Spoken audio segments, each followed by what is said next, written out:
Hello everyone. Welcome back to True Revenge Scene for another story. And thank you for all the love and support. I asked my wife not to dance with him at the gala. What will happen? She laughed. But I wasn't joking. And as the music rose around us, she slowly realized the stage I had prepared wasn't meant for entertainment. It was meant for a reckoning she never expected. The annual charity gala was the biggest social event of the year. A ballroom overflowing with shimmering silk, expensive champagne, and the kind of polished smiles that conceal 1,000 quiet grudges. My wife, Maya, looked breathtaking in a deep lavender gown, yet her focus never left the man across the room, Ethan, the charming investor who had circled our lives for months like a predator waiting patiently. I had seen the lingering touches, the inside jokes, and the late-night messages lighting up her phone before she quickly erased them. As the orchestra began a slow, sweeping waltz, I leaned close and whispered, "Maya, please don't dance with him tonight. Let's just enjoy this evening together, just once." She didn't even turn toward me. Instead, she laughed softly, a musical sound that landed like a slap. "Don't be so possessive, Liam. It's just a dance. What will happen? Is the world going to collapse because of a 3-minute song?"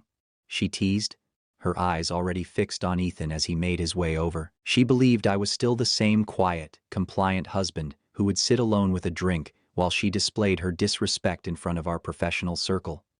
What she didn't know was that for 3 weeks, I had been doing more than nursing wounded pride. I had been carefully auditing the charity accounts she claimed to care about, uncovering proof that her relationship with Ethan extended far beyond the dance floor. Ethan arrived at our table with a confident, smug smile that chilled me. "May I have this dance, Maya?" he asked, barely acknowledging my existence. Maya rose with dramatic flair, flipping her hair and casting me a final mocking glance. "See you in 3 minutes, Liam. Try not to look so miserable," she whispered, before taking his hand and gliding to the center of the ballroom. The crowd parted, their chemistry obvious, and for a brief moment, they looked like the evening's golden couple. But as the violins swelled, I stood and walked calmly toward the tech booth at the back of the hall, my fingers closing around the USB drive in my pocket. The real program for the night. Through the glass, I watched them spin gracefully, leaning close to exchange secrets they believed were hidden beneath the music. She had asked what would happen. I was about to give her a very clear answer. I nodded to the technician, a young man I had compensated well to ensure the presentation ran smoothly. The music continued, but the massive projector screens surrounding the ballroom flickered to life. The charity's logo vanished, replaced by high-definition security footage I had obtained from Ethan's consulting office. The room shifted from polite chatter to a thunderous collective gasp as guests watched Maya and Ethan doing far more than dancing. The waltz carried on for a few painful seconds, the orchestra unaware of the destruction unfolding behind them. Then whispers spread, fingers pointed, and the music faltered before stopping completely, leaving only the heavy silence of 300 stunned witnesses. Maya and Ethan stood frozen at the center of the floor, his hands still on her waist, their bodies illuminated by glowing proof of betrayal. The excitement on Maya's face drained into a pale mask of horror as she saw herself displayed on the towering screen, caught in a grainy yet undeniable embrace inside Ethan's private office. She wasn't laughing anymore. The question she had mocked moments earlier was now being answered with surgical precision. I stepped out from the shadows of the booth and walked down the center aisle, the crowd parting like I was entering a courtroom. Every gaze shifted between me, her, and the screens, now scrolling through records of charity donations that had been funneled into a private offshore account in both their names. They hadn't only betrayed me, they had stolen from the very foundation being honored that night. Ethan tried to recover, stepping protectively in front of her. "Liam, turn it off, you're causing a scene. This is private property," he shouted, his voice cracking, his polished confidence crumbling. But neither I nor the screen stopped. I reached the edge of the dance floor and looked at Maya, who was shaking so hard the sequins on her gown shimmered like frantic sparks. "You asked what would happen, Maya," I said, my voice steady in the silent hall. "What's happening is that the truth is finally louder than your laughter."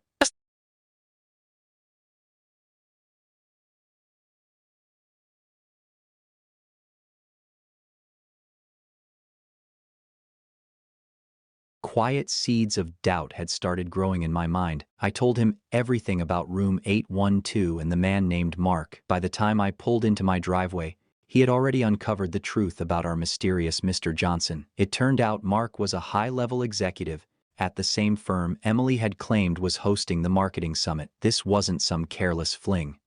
It was a calculated personal and professional betrayal that had been unfolding right under my nose for more than a year. I spent the rest of the night inside my home office, which felt less like a workspace and more like a war room. I began the slow, careful process of transferring our shared digital history onto a secure server. Photos from our vacations, emails where she insisted she was working late, and bank statements showing business dinners that were clearly romantic evenings for two. Then I found something worse. She had been using our joint credit card to buy gifts for Mark, including a luxury watch that cost more than my very first car. Every click of the mouse felt like another nail, sealing the coffin of the man I used to be, the version of me who trusted without question. I wasn't just collecting proof for a divorce.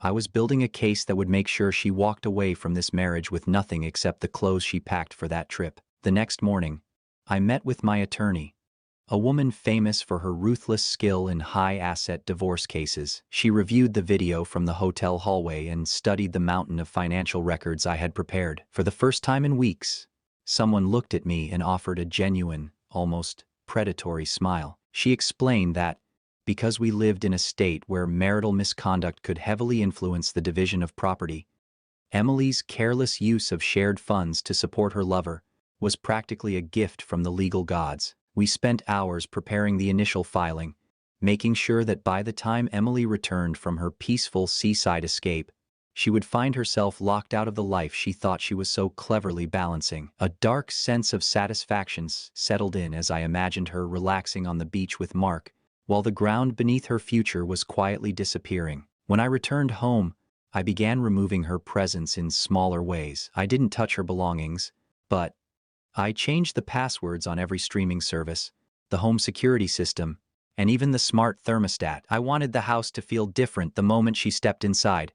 By Sunday evening, I was sitting quietly in the living room as the sun disappeared beyond the windows. The house was silent, painfully silent.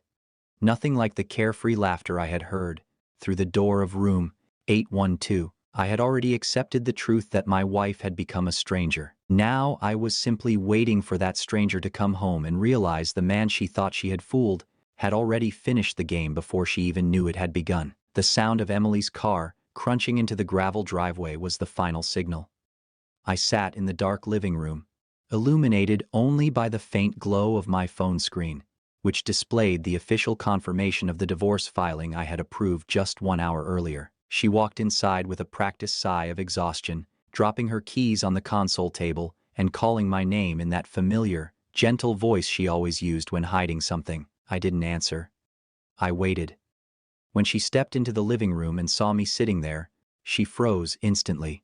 Her face turned pale as she realized I wasn't asleep, and the house felt strangely cold. She tried to start her usual story about long seminars and terrible hotel food, but I simply lifted my phone and pressed play on the video recorded outside room 812. The silence that followed the sound of her own laughter was absolute. She watched herself on the screen kissing Mark. Her eyes widened slowly as she realized that the entire Mr. and Mrs. Johnson act had been seen by the one person it was meant to deceive. She didn't even try to deny it. The evidence was far too clear. Instead, she exploded in anger, shouting that I was a creep for following her and claiming that our marriage had already been falling apart anyway. I waited quietly until her shouting stopped. Then I handed her a folder containing the temporary restraining order and the official notice that she had 48 hours to remove her personal belongings from the property. I calmly explained that I had already frozen our joint accounts and that Mark's company had been notified about their violation of corporate ethics involving company travel funds during their weekend trip. The confident smile she had carried into the house vanished instantly, replaced by frantic panic as she realized just how serious the consequences were. She tried begging then, insisting Mark meant nothing and that she had simply been confused, but I had already moved beyond the stage of being hurt. I told her she was free to return to the husband she shared in room 812, but She would be doing it without my house, my money, or my last name. Then I walked out of the room and went to the guest bedroom, locking the door behind me and leaving her alone with the wreckage of the life she had carelessly thrown away. It was the first time in years that I felt like I could truly breathe, knowing the weight of her lies no longer belonged to me. Today, the divorce is final, and my life is much smaller, but infinitely more honest. Emily lost her job after the company's internal audit proved she had been manipulating travel expenses to support the affair. And Mark quickly moved on to find himself a new Mrs. Johnson. When the scandal finally faded, I was left with the house and the quiet peace of knowing I was no longer living as a fool. I realized that the surprise I had planned for her ended up becoming the greatest gift I ever gave myself. I'm moving forward now, not as someone destroyed by betrayal, but as a man who faced the painful truth and still walked away with his dignity intact. I'm curious which part of the country you're listening to this story from today. And did you know that nearly 80% of our viewers still haven't subscribed? If you enjoyed this story, please consider hitting that subscribe button. And be sure to check out our next video about a shocking Reddit cheating story where a husband discovers the truth about his unfaithful wife. In my opinion, the husband handled the situation the right way. There's no doubt about that. She definitely deserved the consequences she faced and ultimately earned them herself. Sometimes people believe they are doing something right, but in reality they are making the worst mistake of their lives. That's the real lesson here.